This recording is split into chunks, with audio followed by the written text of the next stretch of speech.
Polisi menangkap dua terduga pelaku pembunuhan dan pembuangan jasad Rahmadani Siagian di dalam boks kontainer di Gang Seroja, Jalan Menteng 7, Medan Denai. Penangkapan itu dilakukan hanya berselang beberapa jam setelah penemuan jasad Rahmadani. Kedua terduga pelaku diketahui berinisial SHR 19 dan SAN 19. Keduanya ditangkap di dua lokasi berbeda. SHR ditangkap di Desa Marindal 1, Kecamatan Patumbak, sementara SAN ditangkap di Jalan Flamboyan Raya, Medan Tuntungan. Dari rekaman kamera CCTV, SHR disebut-sebut sebagai orang yang mengemudikan sepeda motor Honda Beat dan mengenakan atribut ojek online. Sementara SAN diduga merupakan pelaku utama. Ia juga diduga merupakan kekasih korban dan bertindak memegang boks kontainer yang berisi jasad korban. Terkait penangkapan tersebut, Kasat Reskrim Polrestabes Medan, AKBP Bayu Putro Wijayanto, membenarkannya. Meski demikian, Bayu belum merinci lebih jauh mengenai peran dan motif keduanya. Sudah diamankan, masih dalam pengembangan. Sementara masih dua orang, namun masih kami kembangkan.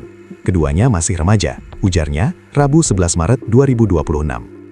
Diketahui, penemuan jasad bermula dari kecurigaan warga terhadap sebuah boks kontainer plastik berwarna putih dengan tutup biru yang diletakkan di bawah pohon pisang di ujung pemukiman. Awalnya warga menduga isi boks tersebut adalah bangkai babi. Namun setelah dibuka, mereka menemukan tubuh manusia yang terbungkus karung dan kain. Awalnya kami kira bangkai babi, setelah dicek, ternyata manusia. Kami semua kaget, kata Suwardin, salah seorang saksi. Kejadian ini langsung dilaporkan ke pihak kepolisian. Jenazah kemudian dibawa ke RS Bayangkara TK2 Medan untuk pemeriksaan lebih lanjut. Berselang waktu, identitas korban akhirnya terungkap.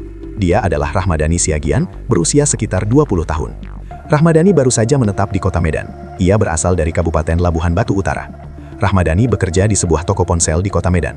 Selama tinggal di kota Medan, ia tinggal bersama orang tua sambung dan saudara tirinya. Menurut keterangan keluarga, Rahmadani sudah 2 hari tidak masuk kerja. Hal ini membuat bos tempatnya bekerja menghubungi keluarga korban di kampung halaman karena nomor telepon Rahma tidak aktif. Kabar duka baru diterima keluarga pada Selasa 10 Maret 2026 sore setelah polisi memastikan identitas jenazah. Nurma Siagian, kerabat korban, mengaku sangat terkejut mendengar Rahma ditemukan dalam kondisi mengenaskan.